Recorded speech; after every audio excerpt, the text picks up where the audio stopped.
Hello everyone, welcome to the quarterly investor call for UTI India Dynamic Equity Fund.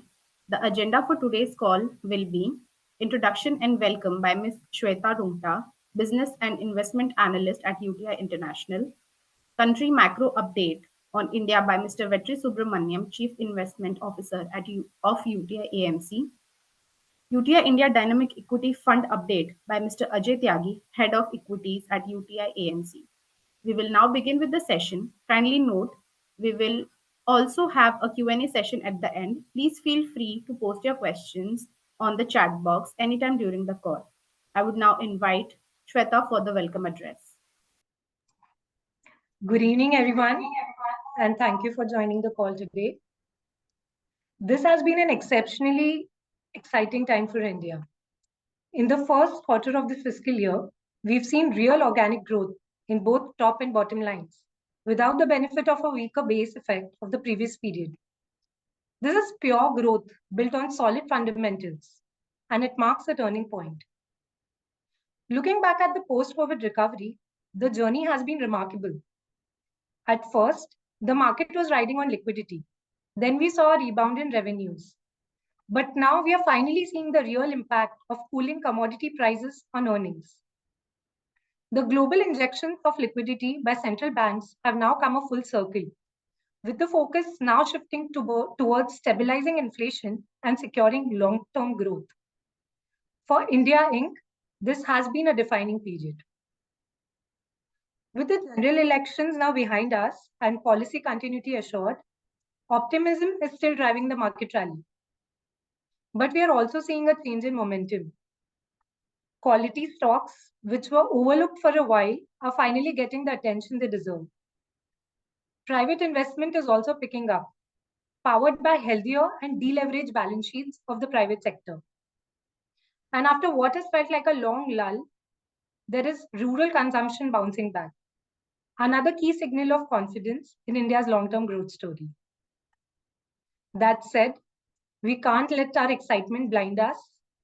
While the markets are at all-time highs, this also brings the risk of corrections, especially for stocks that have outpaced fundamentals. Small and mid caps are now trading above the long-term averages, while large caps are more reasonably valued. With the Fed now cutting rates and other central banks likely to follow, the system will be flush with liquidity again, which means risk assets like equities should continue to perform. So the key question remains, is there a market correction on the horizon, or will the euphoria continue? In times like these, I'm reminded of the famous quote, there are two kinds of people who don't know where the market is headed, those who don't know and those who don't know that they don't know. So it's just a reminder that trying to time the market is futile. The best strategy is to stay invested, focus on quality, and trust that quality investments will always pay off in the long run. Thank you again for your time. With this, I would now like to request Vetri to give us a macro update on the economy. Thank you, Shweta. Good afternoon, good evening, good morning, depending on which part of the world you are and joining us on this webinar today. Shweta missed one important element. This was also a very important quarter for the entire international team at UTI because we had an offsite which gathered together almost 35 people from 5 different offices across the world, along with the team in India at the southern city of Cochin. So it was a pretty memorable occasion from our point of view, which we just had during the quarter gone by. So another important sort of milestone as far as UTI International is concerned. But without any further ado, let me just jump in straight away and we'll cover a little bit of the macro. I think the key point that I would like to make, and this has really been, I think, the most key element of India's economic trajectory during and post the pandemic, which is essentially the fact that we have stayed very focused in terms of maintaining fiscal discipline, which is what you can see on the chart over here. You can see that when the pandemic hits in FY21. The left-hand side chart, the blue bar surges. Debt, the fiscal deficit as a percentage of GDP crosses 9%. But ever since FY21, we've been on a continuous descent in terms of the fiscal deficit as a percentage of GDP. For the year gone by, it was estimated at 4.9%, and next year it will be about 4.5% of GDP. We are halfway through that year because this is the fiscal year ended March 2025. So in the brief space of 5 years, India is pulling off a fiscal compression of nearly 50% from over 9% of GDP to less than 4.5% of GDP. So this fiscal discipline is something which has kept India's macroeconomic platform very, very stable. On the right side, you can see the current account deficit. Historically, the Reserve Bank of India has talked about its comfort being 1.5 to 2% of GDP as the current account deficit, because that's the number we can comfortably finance through both capital inflows as well as remittances from Indians working overseas. You can see in FY23, which is the financial year in which the economy felt the negative impact of the Russia-Ukraine conflict, the current account deficit did go up to about that 2% mark, but last year it was back down to 0.7%. And this year, most economists are estimating that will be in the region of about 1.5%, including some estimates which are closer to 1.2%. And therefore, it's this fiscal discipline combined with a current account deficit which has remained quite stable, along with inflation, which has been a priority of the central bank, which has allowed India's macroeconomic indicators to remain in very healthy territory. So that's, I think the broad message that I wanted to lay out at the outset. Moving on to the next slide. As a result of this, the rupee is very stable. If you look at the left-hand slide, what appears to be a straight line in the middle is not actually the baseline, that's actually the INR, the rupee. So that blue line that you see, which is barely moving, is actually the line that reflects the trajectory of the rupee. And it has been remarkably stable going back all the way to December 22. And yes, RBI has intervened in the marketplace, but I would say it's really that mix of policy stability which has enabled this kind of an outcome. We have seen a relatively stable INR on real adjusted exchange rates. But yes, it has pushed slightly higher than the comfort level, particularly over the last few months. But we'll see how that trajectory plays out. And this, in some senses, once again, reflects India's macroeconomic stability and the comfort that we have at this point of time, because none of the parameters are blinking red. In fact, there's hardly anything even blinking in amber at this point of time. Jumping through to the next slide. We got the GDP print for the quarter ended June. In real terms, GDP grew about 6.5%, a bit softer than what people were expecting. But I would also look through that number when you dissect it. What you do see is that for the first time, GDP is being slightly supported by an uptick in private demand, which is really good news. The other thing that you will notice in this is the yellow line, which is nominal GDP. It's sort of gone back to the trajectory we had pre-pandemic, with nominal GDP being now at about 9.5% and consistent with the kind of inflation outcomes that we are seeing in India. Moving on to the next slide. Again, this just talks about inflation. On the left-hand side, the red line is food inflation. So there was a massive decline in food inflation last month. This is in July, rather. This was primarily driven by a base effect. But net-net, as a result of this, remember, the target of the Monetary Policy Committee is headline CPI.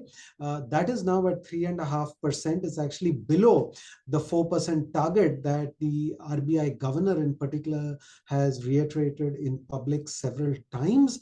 Some of this is due to that sharp decline in inflation, but also you can see the yellow line, which is core inflation, which is non-food, non-energy. And as you can see, that has remained below the 4% mark for almost, I would say 9 out of the past 12 months. So really core inflation in India and headline inflation in India right now well within the comfort zone. Crude, which is something that we've often talked about a lot in India, and it's passed through into inflation, very well contained, right now, in fact, breaching sort of 2-year low that we've seen for crude prices. So crude prices not really a factor as far as India is concerned right now.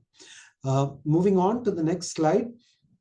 There's a lot of talk about tight liquidity in India. I would just point out that it is not really tight liquidity. Yes, loan to deposit ratio in India is slightly elevated. When you look at the left-hand side chart, this is really the loan to deposit ratio of scheduled commercial banks, pushing nearly 80%, much higher than its historical average. Now, there has been some commentary to the effect that Indians are investing more in, financial markets, equities, mutual funds, not in banks. But this does not affect banking system deposits because the money remains with the banks, irrespective of whether people invest in mutual funds or equities, because wherever they invest, those institutions would in turn hold their deposits with the bank. So the velocity of that money may change, but it still remains deposited with the bank. The main reason why there has been tight liquidity in the system is the actions of the central bank. Now, if you look at the actions of the central bank going back to almost 20 plus years, what you will see is that the central bank always has a role in money creation, and we use the broadest definition of money supply in India, which is M3.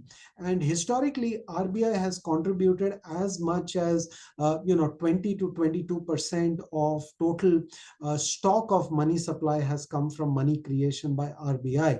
Now, you'll notice that in 2017, there is this period where it drops precipitously. But remember, that was during the period of demonetization, those of you who remember that event. So I would sort of ignore that. The typical range has otherwise been between 18 to 22%. Very recently, this number has actually dropped to 17%. In effect, RBI's contribution to money supply growth had dropped to as low as 13 to 14% of incremental money supply over the last 24 months. And this reflects the stated stance of the Monetary Policy Committee, which is withdrawal of liquidity.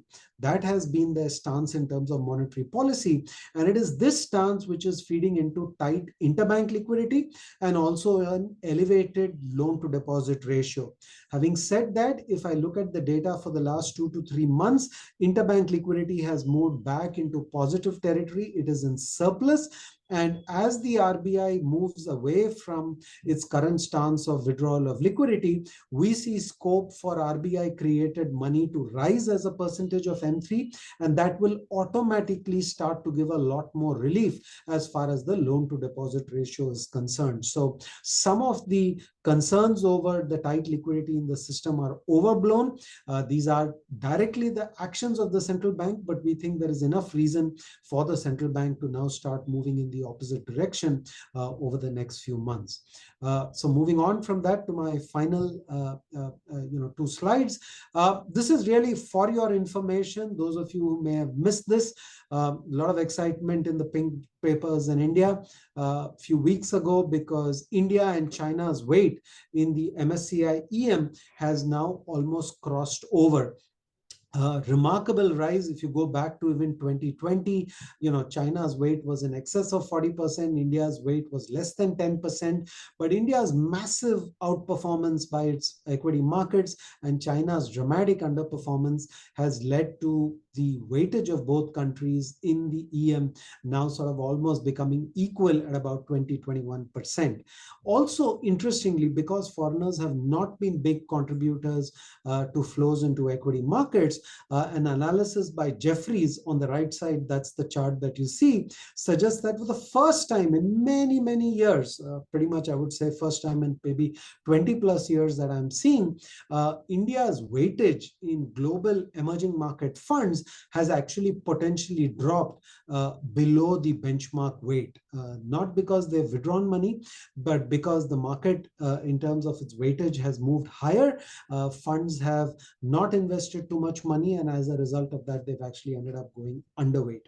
But we'll talk more about this later. Moving on to the next slide.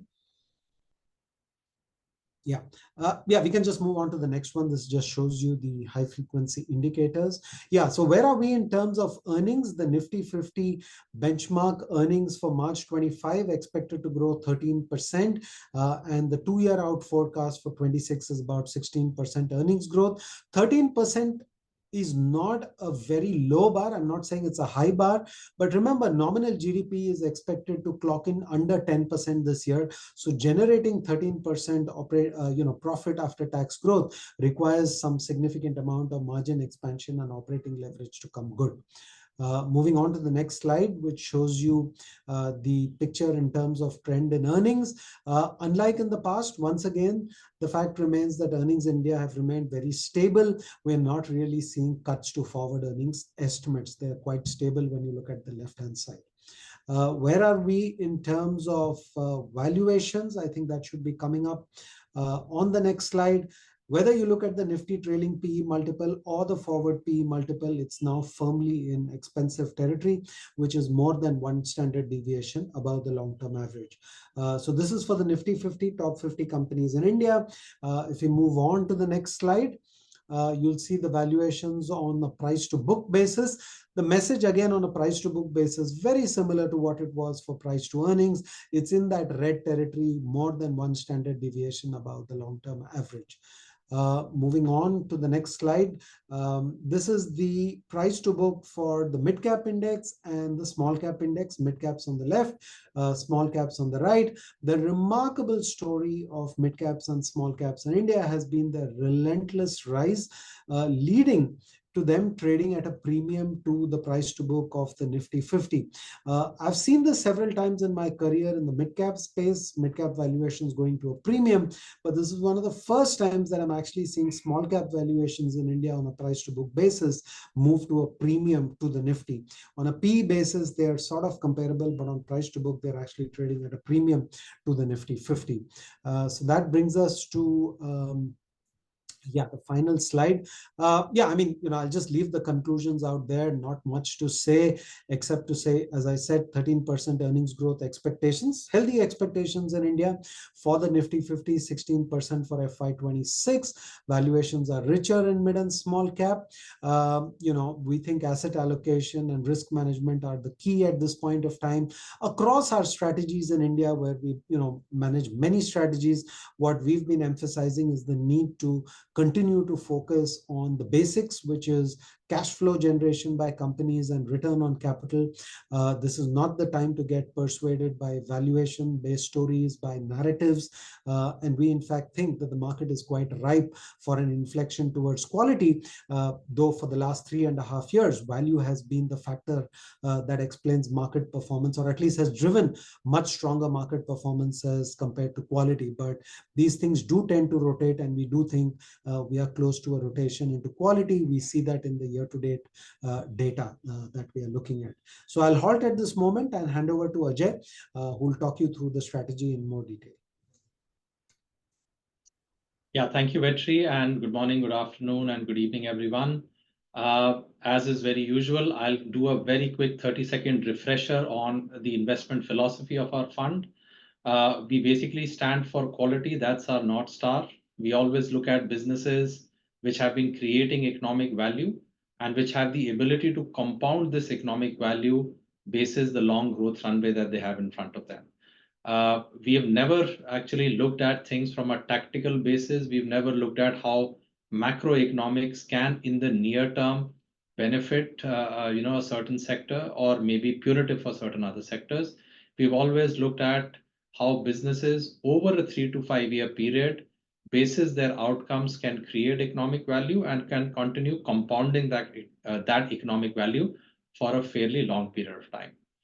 With that, let me just move on with the presentation. To start with, our performance. both in terms of calendar year performance going all the way back to 2011, as also the rolling returns over the last 1 year, of course, but also the longer term, that is 3, 5, 10, and 15 years. The year started on a very bad note for us. Sometime during the middle of the year, we were basically down significantly against the benchmark. Like Vetri alluded to, and we have some data in the subsequent slides, we have seen rotation start in India from value towards quality. Still early days. We just have evidence for about 4 months or maybe 5 months, because this month is also just about to end and has been tilted more towards quality.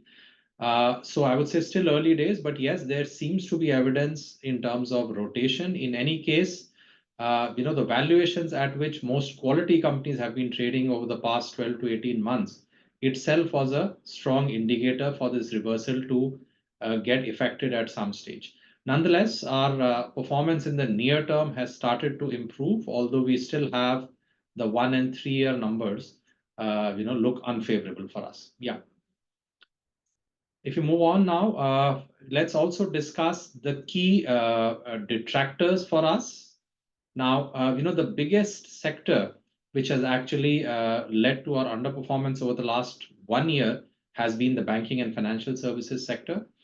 And what's happened here really is that while we continue to own the better managed, high quality banks, but these banks, and one of them is actually a non-banking finance company, which is Bajaj Finance.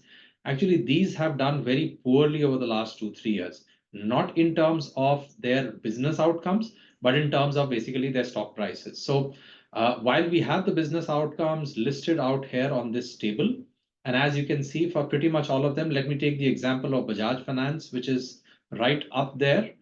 While there has been no let-off in terms of its growth in assets, maintaining its NIMs and therefore leading to sound outcomes on profits and equally on ROAs. In fact, if you look at it closely, ROAs for Bajaj Finance have actually gone up in the last 3 years rather than going down. So while the institution continues to do well, both in terms of growth, their asset quality, their profitability metrics, and so on, but unfortunately, the stock price has been languishing for 3 years. And it's a classic case of, when the style shift happens, regardless of how sound the business outcomes are, the stock prices still reflect the overall narrative in the market. And the overall narrative, as we all know, has been in favor of value and totally against quality. Most of the other banks in our portfolio have a similar story.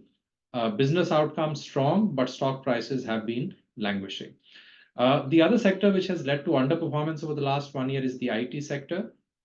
Here, of course, in terms of the near-term performance, it hasn't been as good for the simple reason that these businesses draw majority of their revenues from the US and then from Europe. And since the overall business environment, sentiment, and therefore the tech spend of corporates has been in general weak over the last 12 to 18 months, the same thing has gotten reflected in their business outcomes and also the stock prices. We finally see some movement in the positive direction. These companies are coming back and saying that we have seen the worst of the tech budgets behind us. While recession still hasn't happened, but yes, there is a little more comfort in the environment right now, and therefore tech spending is expected to be strong in 2025 compared to 2023 and 24. Not owning the cyclical part of the market, one can also call them the value part of the market, like power utilities, like, energy companies, like certain, auto cyclicals has also hurt us. So while the benchmark has a reasonable weight in them, we've been absolutely zero, and that's hurt us. Finally, not owning public sector undertakings or state-owned enterprises has also hurt us. We have never been too confident about the capital allocation of these state-owned enterprises. We've also not been positive around the intervention that they see from time to time by their largest shareholder, which is the Government of India. And for these reasons, we've stayed out of them. They came off of a cyclical low, and they bounced back very sharply from that low over the last 2-3 years. That's no reason for us to participate in them. We still remain negative in terms of the value creation and their business prospects over the medium to long run. Yeah. What worked positively for us has been our exposure to consumer services. And some of these names have really helped us over the last 6 months in particular. So owning a fast fashion company like Trent, India's largest fast fashion company, which also has a JV with Zara, has helped us, and that has done very well. The business has been growing at an absolutely incredible pace of more than 50% for many years now, and this is during a time when the consumer sentiment in India has been weak. Zomato, and we'll cover this talk in detail today, which is basically a food services company, India's largest. So there are food services in India as a duopoly. Zomato owns 60% market share, and the other company, which is Swiggy, owns the other 40%. While the story has been around food services for the longest time, but over the last 2 years, this company has, made significant progress in terms of what we call as quick commerce, which is basically predominantly food and groceries, which are delivered at the doorstep within 15 to 20 minutes. And in India, we call that as quick commerce. And this company has not only delivered very well in terms of growth, but to everyone's surprise, has turned the model profitable already, despite a breakneck growth pace. More on this later, but yes, this too has been a positive contributor to us, and we were able to ramp up our positions fairly swiftly. Overweight in healthcare has also helped us. That's been a big positive, driver of our performance over the last 6 months. While some parts of the healthcare sector are now getting richly valued, but equally what's also happening is that in any case, China plus one, which was beneficial to countries like India. And why India in particular? Because India has actually one of the largest FDA-approved plants anywhere in the world. So while a shift away from China was anyway positive, but the developments on the Biosecure Act and naming certain companies in China and basically proscribing US corporates to do business with such Chinese companies has been a big boost for many Indian companies. Already we are seeing a movement by big pharma away from the Chinese companies towards companies in other parts of emerging markets, including India. So this sector is also seeing a significant tailwind in terms of how things can shape up over the next 3 to 5 years. It may not be visible in numbers immediately, but yes, this is a global trend which can absolutely change the growth profile of some of these companies. Finally, our exposure to mid and small caps, some of them doing very well, more particularly in the last 6 months, has also helped us. Yeah. Moving on, while we've been seeing these slides on rotation from quality to value at certain times, and then back from value into quality, and this happens with every 2-3 years. Of course, there is no fixed frequency that one can target here, but yes, we keep seeing this inevitable rotation every few years. This time we thought that rather than just showing you that chart, let's also give you a more fundamental picture. And this slide basically offers you the more fundamental vectors in terms of how the quality part of the market has behaved in terms of earnings growth vis-a-vis the value part of the market, and also vis-a-vis the broader market, which is MSCI India. Right at the top, you can see that over the last 10 years, the Quality 30 index has delivered a 14% earnings CAGR compared to the value part of the market delivering 7% CAGR and MSCI a 10% CAGR. Please do note that this includes the very strong phase of a cyclical upswing in earnings for the value part of the market. Had we done these numbers in 2020 over a 10-year period, these numbers would have looked materially in favor of the Quality 30 index, but it does include a very favorable patch for many of these cyclical companies which are part of the value index. And yet you see this substantial difference in terms of earnings quality, which is what we've always been referring to, which is that we want to fundamentally own businesses which are steady compounders, which hardly see any drawdown in their earnings, which just keep compounding at a very steady rate. And within this universe, it is our effort to stick to companies which can grow faster than India's nominal GDP growth by at least 300 to 400 basis points. Now, insofar as the volatility of these earnings is concerned, we can see the data again on this table. Let's start with the Quality 30 index. 76% of companies have actually shown less than 25% variability in their PBT growth over the last 10 years. There is no company which actually has shown losses over any year during the last 10 years. Let's compare that to the Value 50 benchmark, where only 15% companies are showing a less than 25% volatility.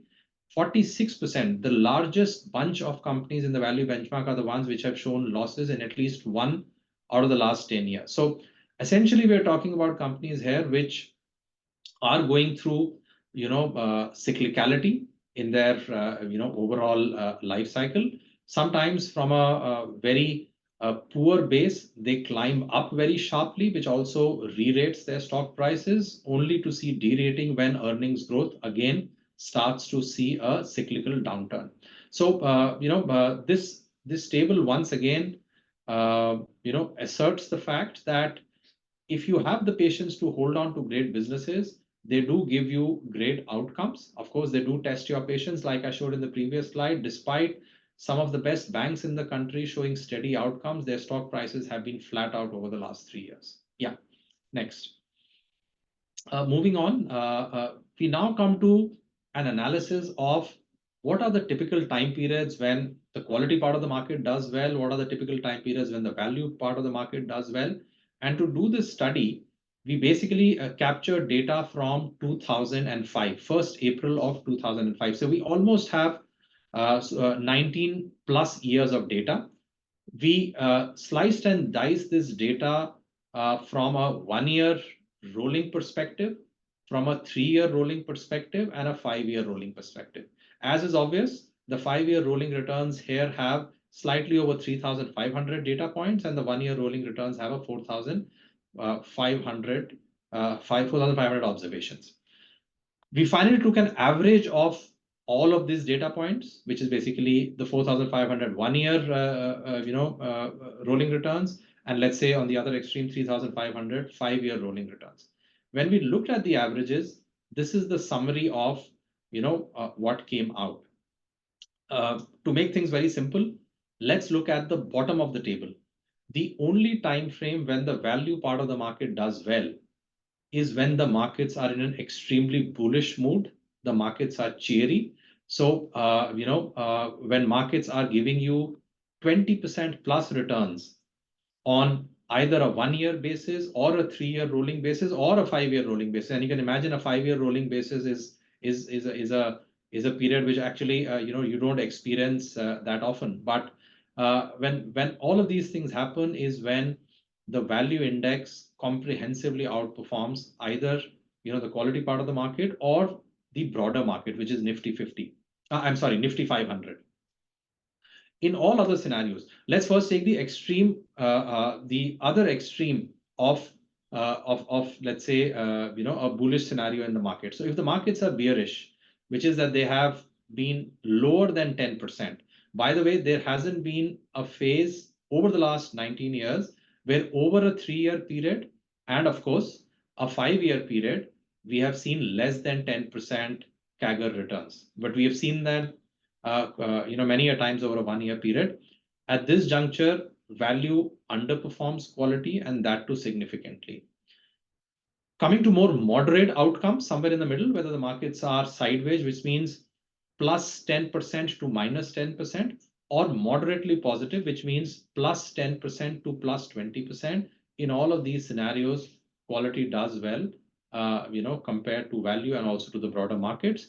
And therefore, what we are, looking at in terms of the big picture over the next 12 to 18 months is the fact that if markets were to take a breather, if markets were to, now be more moderate, or if markets correct, it clearly would be the quality part of the market which will do well. So aside the fact that there has to be this inevitable rotation at some stage, value has actually done well for a prolonged period of time.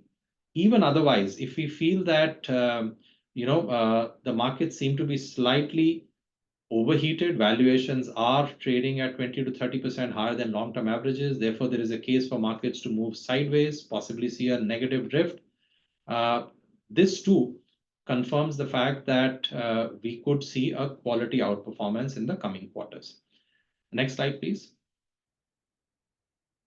Now, this is what I just mentioned. Again, this is calendar year-wise data from 2006. We have never in the last 19 years seen a phase where 4 years back-to-back quality has underperformed value. At the top, you can see right from 2021 till date, quality has been underperforming value, and this has been a very sharp underperformance. So it's not a single-digit kind of underperformance. It's almost 30% every year, and even in this year, for the first 8 months, it's been 12%. So fairly strong underperformance. Never ever in the past you can see have we seen such a outsized underperformance by quality, despite the fundamental factors not suggesting anything which should lead to these outcomes. The good news, of course, for us is that we have seen a reversal. On the right-hand side, you can see the data for May, June, July, and August.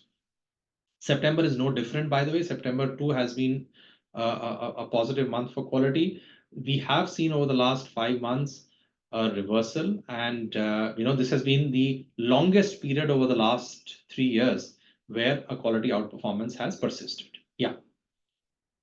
Moving on, despite the near term over the last 6 months being good for quality companies, the fact remains that they are still cheap. You would have seen this chart many a times in our presentation, also in our deck. This is basically the premium of our strategy over MSCI India. The orange line in the middle is basically the average premium, which is around 40%. At any point of time, we could be higher or lower than 40%. We, ever since the quality underperformance started over the last 3 years, we've actually been lower than this average, and we continue to be, significantly lower than this average still. So, fundamentally speaking, the strategy is still cheaper compared to what its long-term average has been. Yeah. Let me now take the next few minutes to cover 2 companies. Like I mentioned earlier, we'll cover Zomato in greater detail. This is one of our large holdings now. We've always maintained that businesses which are executing well, businesses which are showing the quality attribute, and within this universe, businesses which have a fairly long runway, as is visible in their market opportunity size, are the ones where we would keep increasing exposure, and these would be the candidates for a big position, which we call as anything which is 4% and beyond.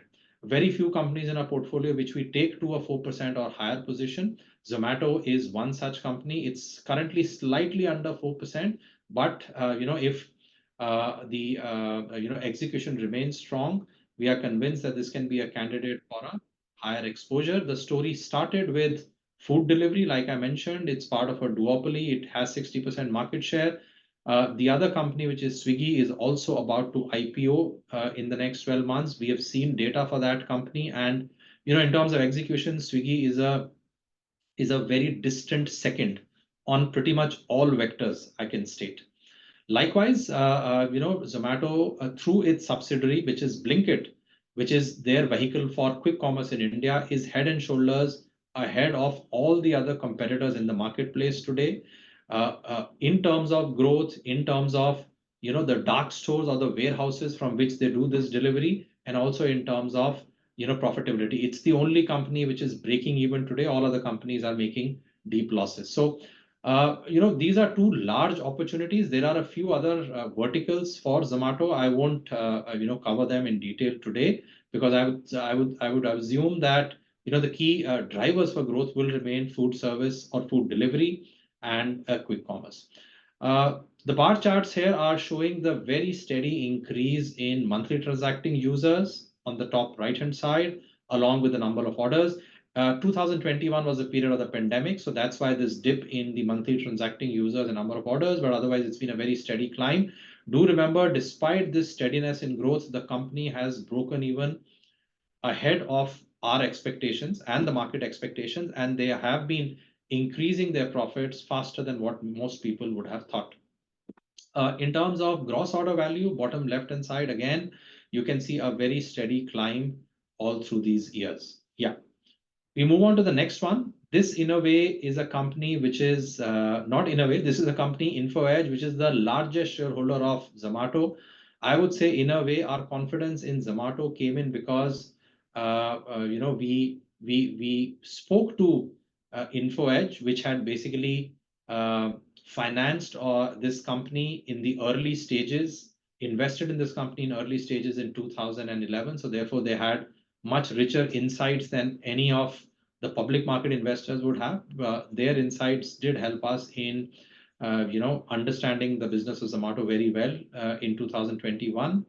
And Info Edge itself has been one of our core holdings for almost 15 years now. And it's a company which is the oldest online classified player. Its core business is into recruitments. That's where it's a market leader with perhaps more than 80% market share, still going very, very steadily at a rate of high teens, 17% to be precise, with margins as high as 60%. What it's very intelligently done is the huge cash flows that it generates from this core business. It's been investing into multiple other businesses, with real estate classifieds being the big one. This is an area where they still haven't made profits, but real estate classifieds in terms of a business opportunity is many times over job classifieds for any economy, and including India as well. So as and when they break even, this would be a great value driver for Info Edge. Apart from this, Info Edge has also been making investments into companies like Zomato and Policybazaar, and that too is something which can create value in the future. They have more than a dozen companies which they have incubated right now. Let's see how the progress of some of these would be in the coming years. Lastly, very steady outcomes in terms of revenue growth, operating profits, as also cash flows, as seen in these two bar charts. Yeah. Coming on to the last few slides, nothing significant to report here. We still want you to have a glimpse of our sectoral breakup. We remain negative on the cyclical part of the market, like energy, construction and infrastructure, metals and mining, power utilities. These are either businesses which are cyclical, or these are businesses which have a global linkage and therefore witness huge amount of volatility from time to time. And also these are businesses with profitability. So we stay away from these businesses. They do hurt us from time to time, like they did in 2022 and 23, but that's no reason for us to be tactical about them. We've always realized that being tactical is a sure strategy to actually have a longer term performance track record, which is inferior to someone who's always thinking strategically. The sectors where we remain positive are the ones at the top: banking, financial services. Consumer goods and services is a very large overweight for us, and this overweight has only increased. And I always say this, that you can't be positive on India and be negative on India's consumption. So essentially, being positive on India is being positive on India's consumption in one way or the other. And we strongly feel that there are quite a few businesses which will create huge value riding on India's consumption boom over the coming decades. Healthcare, again, is a fairly large position for us. So is information technology. So these four sectors put together are more than 75% of our overall weightage in the fund. Yeah. Top holdings, top 15 holdings, there is some minor change, but nothing which has been either knocked out completely or nothing which has suddenly come in. Of course, you do see Zomato standing up there along with Trent, which wasn't there last year. Of course, both these positions have been there in the fund, but we increased exposure to them. And to some extent, there was a mark-to-market gain as well in both these names, which has now brought them into the top 10 positions. Yeah. There have been 4 additions over the last 12 months. I may not have time to go through each one of them in detail, but let me just say that India has been witnessing opportunities in terms of China plus one. Global companies are wanting to outsource to multiple other countries and reduce reliance on China. The Indian government has been conscious about this, and Indian government has been wanting to leverage this global trend. Therefore, they have been promoting local manufacturing in India. Dixon is India's largest electronics manufacturing company, and it has been forming tie-ups with multiple big brands around the world in mobiles, in IT hardware, in certain consumer durables, and so on.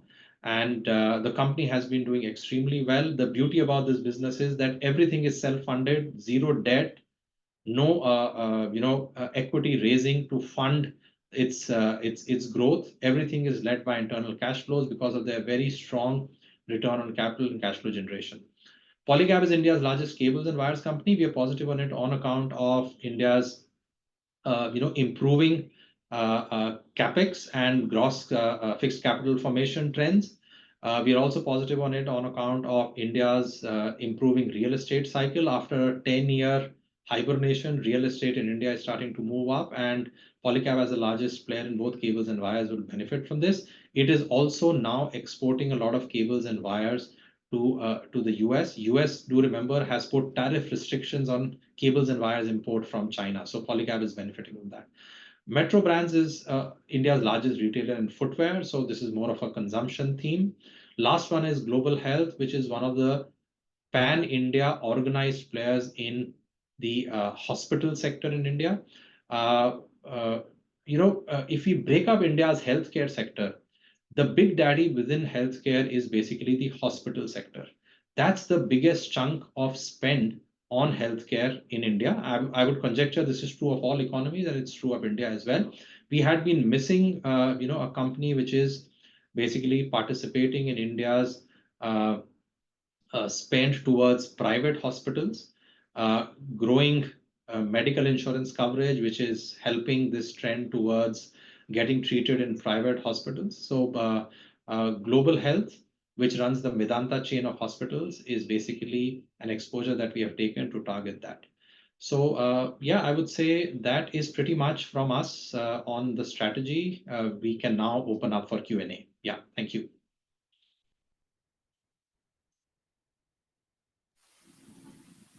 Thank you, Ajay. I'm starting with the Q&A session. The first question is for you, Ajay.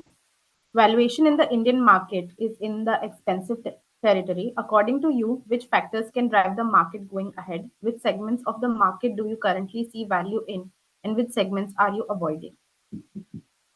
This is a very straightforward one, Shweta. I think what will drive the markets ahead will just be earnings. We have seen a lot of re-rating of the market. We don't expect any further re-rating to happen. In fact, if anything, there could be a bit of de-rating and reversion to mean.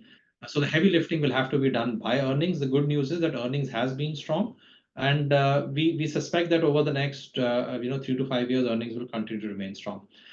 Few pockets where there's still value. Private sector banks is where we are still seeing value. We are seeing value in selectively in IT.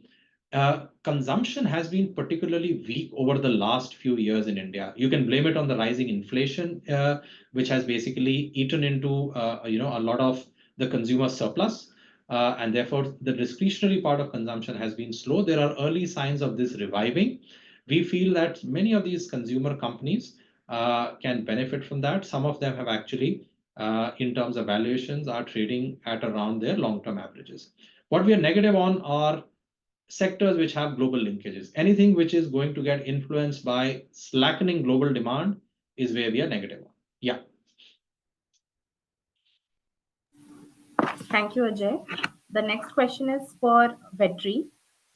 S&P hit record high after US Fed's rate cut. Do you see a possible spillover effect to Indian equities, or was this already priced in? Which sectors in India can benefit from the rate cuts? Sure. Thanks for that. Well, I think the two, markets which have been on a tear of sorts, independent of what's happening in the rest of the world. One has been the US, the other has been India. So I'm not sure that they need a rate cut to add any more, fuel to a fire which has been doing quite well on its own. Having said that, two things I'd like to just highlight.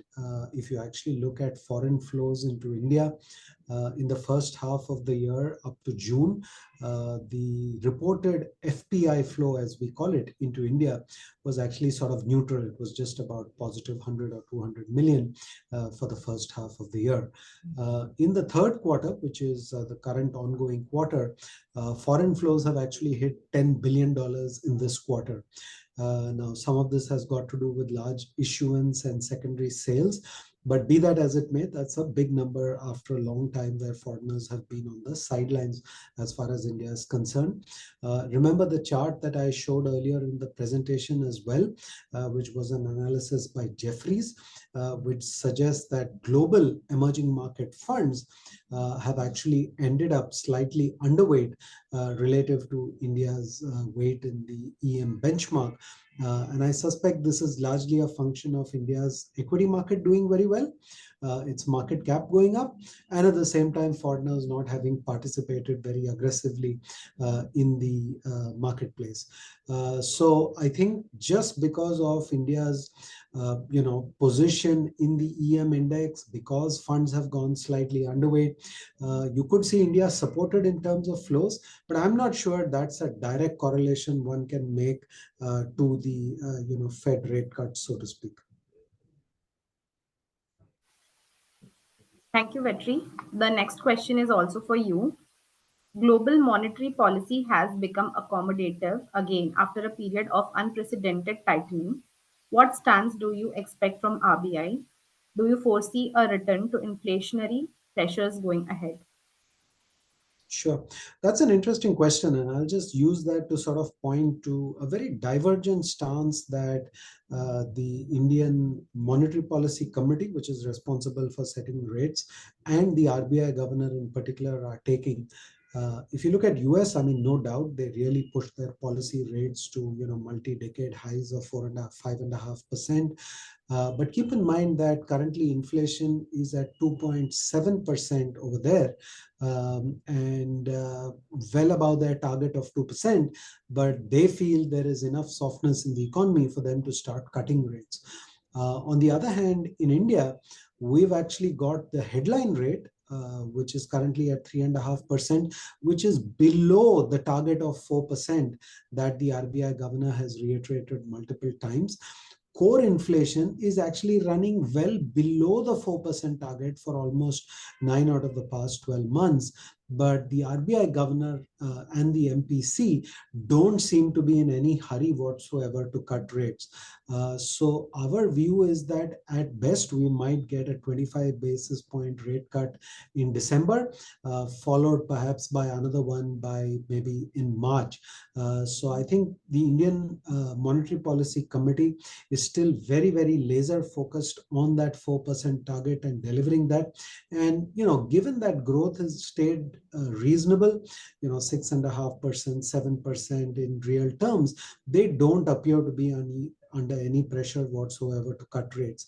Just one quick word on some of the nitty-gritties of Monetary Policy Committee decision making. These committees have a term of 4 years. The 3 external members of the committee have actually finished their tenure in August. But strangely, the 3 new incoming members have not yet been announced. And the Monetary Policy Committee is set to meet on the 7th or 8th of October. So given that you are going to have 3 new members show up in the committee sometime, and their names will get announced hopefully in the next week or so, I think it's very unlikely that they're going to be pushing the 3 members of the MPC, which are part of the central bank, very much in terms of their views on cutting rates. So another reason why we think the earliest action is December is that these new incoming members are going to take some time to understand, the policy mindset, the data, and only then may, if at all, choose to start to raise the issue of considering at least a change in stance by the MPC, which is withdrawal of accommodation. 2 of the outgoing members of the MPC in the last few meetings have already talked about the fact that the central bank needs to change its stance from withdrawal of accommodation. Some of them, in fact, pushed for a 25 basis point rate cut, but the 3 members of the MPC from the central bank were dead against that, and that's why nothing much happened in terms of a change in stance, or for that matter, a rate cut. But December is when we think something could happen. Thank you, Vetri. The next question is for Ajay. Is liquidity the key driver of the Indian market? Does a high level of inflows along with several new listings indicate rise in speculative activity in the market? Is there a threat to the system stability? Sure. Let's look at some data, because I know that there has been a lot of chatter around liquidity leading to the Indian markets moving up. If you look at this bar chart, let's look at 2020. Earnings for Nifty 50 were 489. Let's look at the current year, which is about to end in 6 months. So we are more or less certain about our estimates for the current year. This is going to be 1109. We have seen more than 2x increase in earnings per share for Nifty 50 companies. The picture is slightly better for Nifty 100 companies, by the way. So, from that perspective, I would say what has driven the markets over the last 3-4 years, we all talk about Indian markets doing very well and actually, being an outlier. The reason for this big outlier behavior has been the underlying earnings growth. Now, of course, at the margin, like I mentioned, markets have been trading 25 to 30% higher than their long-term averages. So maybe the last 30% bump up is on account of re-rating of the Indian markets, but the heavy lifting, the core of this has essentially been earnings growth. Now, coming to the second part of your question, speculative activities, yes, there are enough soft markers right now which indicate to us that there is speculative activity. And that's where active management comes into play. I mean, it is incumbent on us to figure out where is it that speculative activity is happening, which are the sectors we should steer clear from, which are the areas which are moving up on narrative rather than underlying fundamentals. And we clearly are fairly cautious. Like I mentioned, having a predilection towards quality will protect us whenever we start to see a correction in the marketplace. Yes, there are, of course, retail investors which are participating in many of these narrative-driven industry stroke companies and indulging into speculation, but that's something that they need to be aware of. Yeah. Thank you, Ajay. The next question is also for you.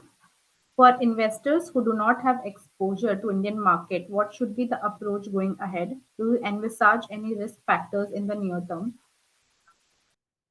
Shivani, the tried and tested way always is making regular investments into the market. In India, we have what is known as SIP, Systematic Investment Plan. The most popular way of SIPs are basically a monthly inflow into the chosen few funds for any investor. That's been the most disciplined way of investing. Shweta started the conversation by saying that you could either be an investor who doesn't know, or you could be someone who doesn't know that you don't know. We certainly are, in the former. We don't know where the markets would be. Therefore, we just always, try to focus on the variables which we try and understand well. And we therefore, at all points of time, tell our investors the best way of investing into India is by way of regular investments. And this is more important today because clearly we are seeing the markets trade at valuations higher than normal. So there's no point making a big ticket investment today. One has to spread it out. Yeah. Thank you, Ajay. The next question is for Vetri. Is private investment gaining momentum? With reports of stagnating public spending, do you see signs of private investment driving the next phase of growth? Sure, that's an interesting question. What I would point to is, one of the slides I had shown in my initial comments, which essentially shows the Indian government significantly reducing its fiscal deficit from a peak of about 9.6%, with next year's target being 4.5% of GDP.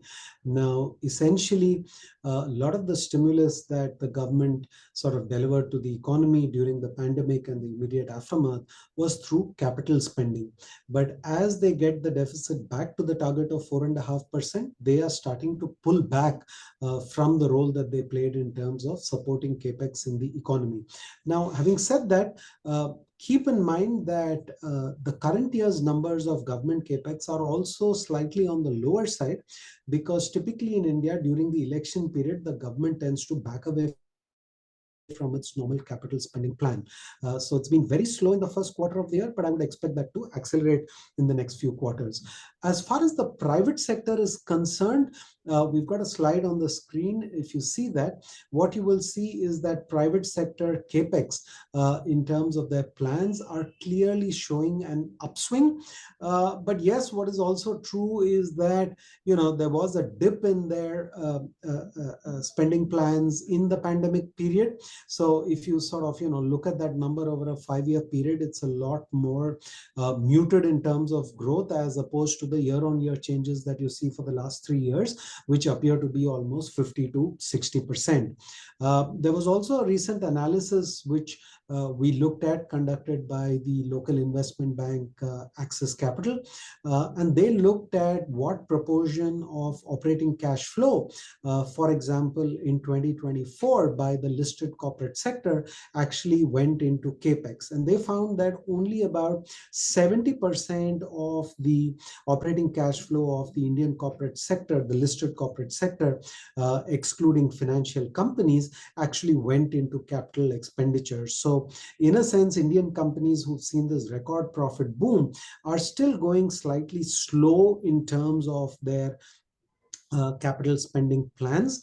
And the bank also carried out an analysis of its own analysts' bottom-up sort of forecast of capital expenditure over the next 5 years. And what they found is that over the next 5 years, the analysts are estimating capital expenditure by the BSE 200 set of companies ex-financials to grow at a CAGR of about 15%, vis-a-vis their operating cash flow growth, which is estimated at about 11%. So at the margins, certainly there is some indication that there is a likely uptick, at least in the forecast, that the private sector will step up its capex spending plans. But if I were to look at this in the context of history, and go back almost 2 decades when the Indian corporate sector was very bullish about growth during the period 2004-2008, they were actually spending 2 times on capex as compared to operating cash flow. So in a sense, balance sheet discipline is still very, very key. Finally, on private capex, one additional point to make, which is that the real estate sector is a significant contributor when you look at aggregate GDP statistics in terms of its contribution to gross capital formation, fixed capital formation. And when we look at that number, there has certainly been a significant uptick in real estate investments by the household sector. It's visible bottom up in company level data. It's also visible in the GDP level data. So at this point of time, I'd say the private corporate sector yet to get really aggressive on capex, but the household sector in terms of real estate, coming out of a slump of nearly 10 years, actually appears to be, spending on capex reasonably comfortably, and that number appears to be growing. So the capital spending trends in the economy are supported by private sector and households, but not as aggressive as what we saw 2 decades ago.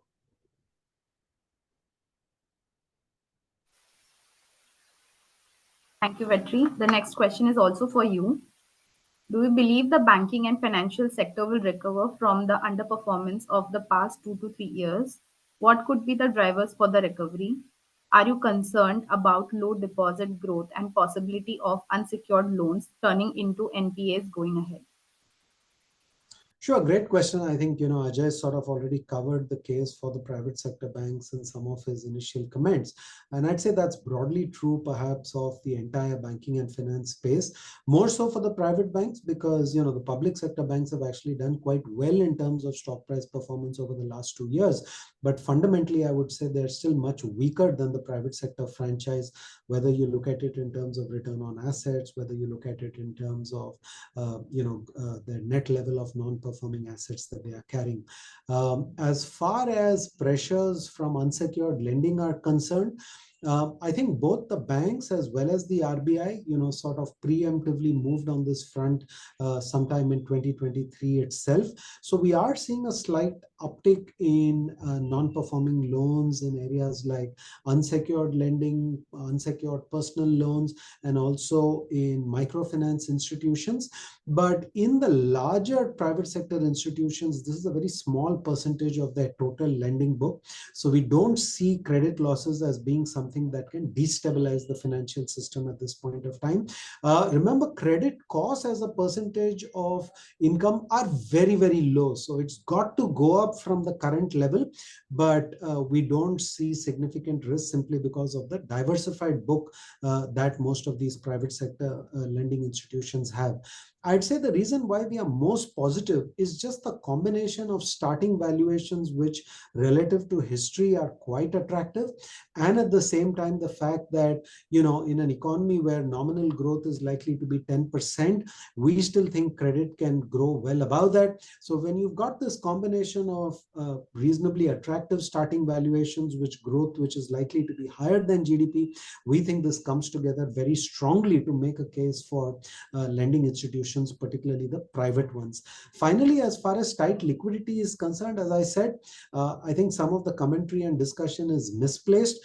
There is still liquidity in the banking system. It's not that deposits have moved out of the banking system. As I said, what you are seeing in terms of tight liquidity is a conscious decision which has been made by the central bank to keep liquidity tight. But at some point, as they continue to see rates, as they continue to see inflation stay within target, as they start to see other central banks reduce rates, I think they will have to change their own view on that policy stance being withdrawal of accommodation. Otherwise, growth starts to suffer at some point of time. And I don't think the central bank wants to see that either. So I do think that from here, as their policy turns towards more stable approach towards liquidity management, you will start to see the banking system get more aggressive, or at least more capable of growing its loan books at about 10% of GDP. Even today, it's actually running at about 13% is the credit growth in the system. So I think the good private banks are capable of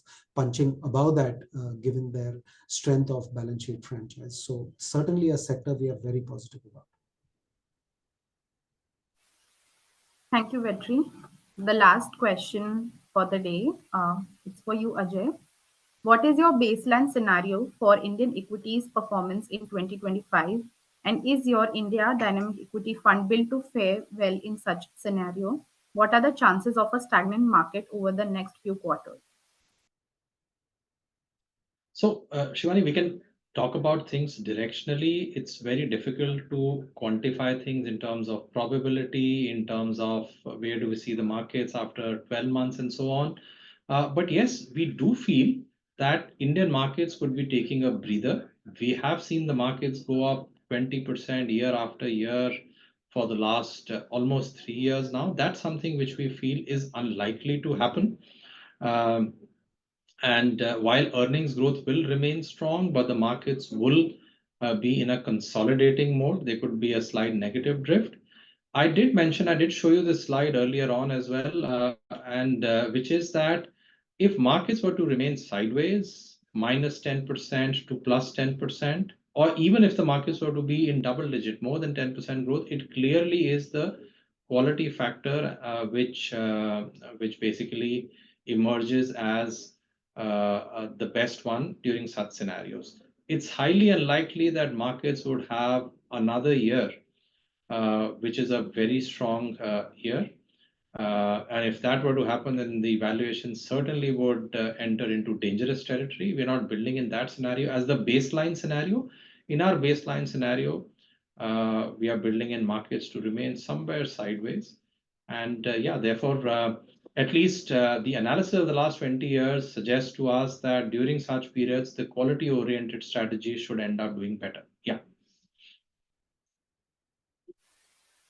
Thank you, Ajay. Thank you, everyone, for joining in. If you have any further questions, please feel free to write to us. Have a good day. Thank you. Thank you. Thank you, everybody, for joining us today. Thank you.